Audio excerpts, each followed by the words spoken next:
Ear phones share చేసుకోవడం అంటే infections share చేసుకోవడమే. మీకు కూడా ఎప్పుడో ఒకసారి ఇలా చేసింటారు. ఫీల్ అయితే చాలా బాగుంటుంది, కానీ మన ఇయర్ ఫోన్స్లో స్వెట్ కానీ వ్యాక్స్ కానీ డర్ట్ ఇవన్నీ కలెక్ట్ అవుతూ ఉంటాయి.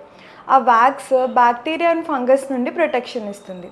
మీరు వేరే వాళ్ళతో ఇయర్ ఫోన్స్ కనుక షేర్ చేసుకుంటే వాళ్ళకున్న జర్మ్స్ డైరెక్ట్గా మీ ఇయర్లోకి వచ్చేస్తాయి.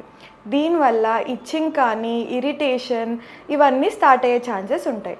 స్లోగా ఇయర్ ఇన్ఫెక్షన్ కూడా డెవలప్ అవ్వచ్చు. కొన్ని కేసెస్లో ear pain, ear discharge and block లాంటి ఫీలింగ్ కూడా ఉంటుంది.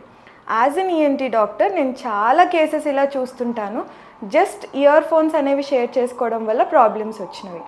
సింపుల్గా చెప్పాలి అంటే ఫోన్ షేర్ చేసుకోవచ్చు, కానీ ఇయర్ ఫోన్స్ మాత్రం బిగ్ నో.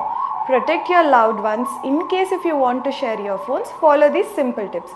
ఫస్ట్ థింగ్, ఇయర్ ఫోన్స్ని ప్రాపర్గా శానిటైజ్ చేసి వాడాలి. And second thing, try to change the silicone tip and then use.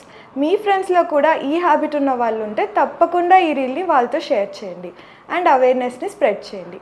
I'm doctor Akshita Reddy, consultant ENT at Onus Robotic Hospital, Champapet.